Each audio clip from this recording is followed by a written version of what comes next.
Hi friends, तर आज मी सकाळी नाश्त्याला बनवले मस्त गरमागरम कांदे पोहे। तर बघा, मोस्टली सगळ्यांच्या घरात सकाळी नाश्त्याला कांदे पोहे हे बनवले जातातच। तर आज मी तुम्हाला साध्या सिंपल पद्धतीने झटपट आणि मोकळे सुटसुटीत कांदे पोहे कसे बनवायचे ते दाखवणार आहे। तर मी तुम्हाला काही छोट्याशा टिप्स सांगणार आहे, त्यामुळे तुमचे कांदे पोहे मोकळे सुटसुटीत होतील, अजिबात चिकट होणार नाहीत आणि चव अप्रतिम अशी लागेल। चला मग परफेक्ट कांदे पोहे कसे बनवायचे ते तुम्हाला मी या व्हिडिओमधून दाखवते। त्यासाठी व्हिडिओ पूर्ण बघा, अजिबात व्हिडिओ स्किप करू नका। तर पहिल्यांदा तर बघा, कांदे पोहे बनवण्यासाठी इथं मी एक मोठ्या आकाराचा कांदा बारीक कट करून घेतलाय। त्यासोबत 4-5 हिरव्या मिरच्या त्या देखील बारीक कट करून घेतल्यात। त्यासोबत थोडासा कढीपत्ता आणि थोडीशी कोथिंबीर मी छान छोट्या आकारात बारीक कट करून घेतली आहे। आणि त्यासोबतच इथं घेतलेत मी भरपूर असे शेंगदाणे।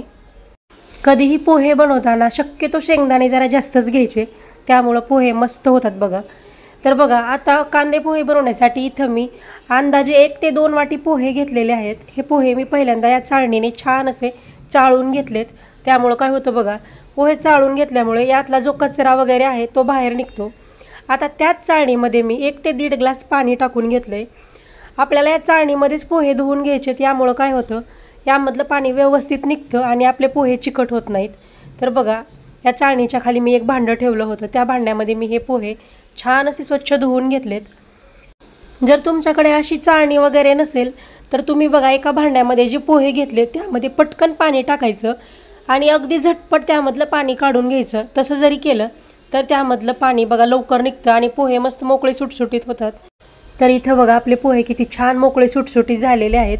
आता इथंच मी यावरती चवीपुरतं मीठ आणि कट केलेली थोडीशी कोथिंबीर घालून घेतली आहे बघा। आता कांदे पोहे बनवण्यासाठी इथं मी गॅसवरती कढई गरम करायला ठेवली। आता या कढईमध्ये मी 2 ते 3 पळी तेल टाकून घेणार आहे।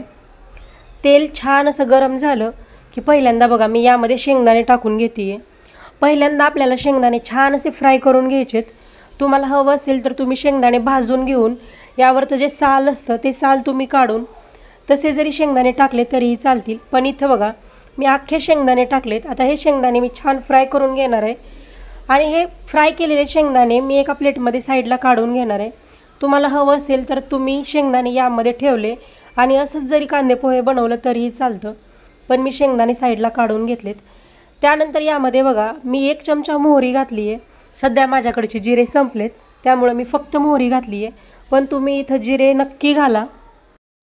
आता मोहरी छान अशी तडतडली की यामध्ये बघा, मी कढीपत्ता त्यासोबत कट केलेला कांदा टाकून घेणार आहे आणि त्यासोबतच बघा, इथं मी कट केलेली हिरवी मिरची देखील घालून घेणार आहे बघा। आता आपल्याला हे छान असं फ्राय करून घ्यायचं आहे, म्हणजे 1 ते 2 मिनटासाठी याला छान असं परतून घ्यायचं आहे, म्हणजे आपला कांदा आणि हिरवी मिरची जी आहे त्याचा रंग बदलेपर्यंत फ्राय करायचं आहे। तर बघा, जास्त वेळ नाही, अगदी 2 ते 3 मिनटासाठी छान फ्राय करून घ्यायचं। तर इथं बघा, आपला कांदा आणि मिरची छान अशी फ्राय होत आलेली आहे, मस्त हलकासा रंग देखील बदलायला लागला आहे। आता यामध्ये मी अर्धा चमचा हळद घातली आहे। हळद घालून आपल्याला हे व्यवस्थित असं मिक्स करून घ्यायचं आहे बघा। हळद घातल्यामुळे बघा किती छान असा कलर आलेला आहे, मस्त पिवळा कलर आला आहे। जर तुमच्याकडे हिरवी मिरची नसेल तर तुम्ही लाल तिखट घातलं तरीही चालेल। आता बघा, मी यामध्ये भिजवलेले जे पोहे आहेत ते पोहे मी यामध्ये घालून घेणार आहे बघा। यामध्ये पोहे घालून आपल्याला 1 ते 2 मिनटासाठी छान असं याला मिक्स करून घ्यायचं आहे बघा। आपला जो कांदा आणि हिरवी मिरची आहे त्यामध्ये बघा हे पोहे व्यवस्थित असे मिक्स करून घ्यायचेत। तर बघा, 1 ते 2 मिनटासाठी छान मिक्स केलं की मस्त पोहे तयार होतात बघा। इथं बघा, आपले पोहे किती सुंदर असे दिसायला लागलेत। आता मी जे फ्राय केलेले शेंगदाणे होते ते शेंगदाणे मी या वरतून टाकते। तुम्हाला हवं असेल तर तुम्ही डायरेक्ट पोहे बनवताना शेंगदाणे घातले तरीही चालतील। तर बघा, मी इथं थोडेसे शेंगदाणे घातलेत आणि थोडेसे मी साईडला काढलेत, कारण मला थोडेसे गार्निशिंगसाठी हवेत, त्यामुळे बघा। तर इथं बघा, शेंगदाणे घातल्यामुळे मस्त आपले पोहे तयार झालेत। तर इथं मी फक्त शेंगदाणे घातलेत, पण जर तुमच्याकडे डाळवे म्हणजे जी आपली चण्याची डाळ असते भाजलेली, ती चण्याची डाळ घातली तरीसुद्धा पोहे खरंच खूप सुंदर लागतात बघा। सध्या माझ्याकडे नाहीत त्यामुळे मी घातले नाहीत। तर बघा, मस्त आपले पोहे तयार झालेले आहेत। आता यावरती कट केलेली मी भरपूर अशी कोथिंबीर घालून घेतली आहे। मस्त आपला सकाळचा नाश्ता तयार आहे। आणि बघा पोहे व्यवस्थित असे भिजलेत, त्यामुळे बघा किती मस्त मोकळे सुटसुटीत झालेले आहेत।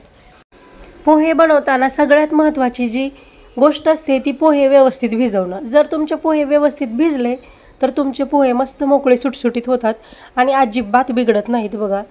तर इथं बघा मस्त आपले झटपट पोहे तयार झालेले आहेत आणि आपला सकाळचा नाश्ता इथं तयार आहे।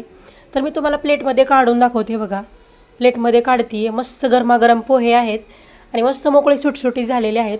यावरती मस्त लिंबू पिळून मस्त गरमागरम सकाळचा नाश्ता करून घ्यायचा। तुम्हाला हवं असेल तर तुम्ही यावरती किसलेलं खोबरं किंवा जी बारीक शेव असती ती शेव घातली तरीही चालेल, इथं मी घालत नाही। मस्त गरमागरम पोहे तयार आहेत। तर अशा पद्धतीने तुम्ही देखील कांदे पोहे घरच्या घरी एकदा नक्की ट्राय करून बघा आणि कसे झाले ते मला कमेंटमध्ये नक्की सांगा। व्हिडिओ आवडला असला तर व्हिडिओला लाईक करा, शेअर करा आणि अशाच पद्धतीचे नवनवीन रेसिपी व्हिडिओ पाहण्यासाठी आपल्या चॅनेलला नक्की सबस्क्राईब करून घ्या। भेटूयात परत एकदा नवीन व्हिडिओमध्ये, तोपर्यंत बाय बाय।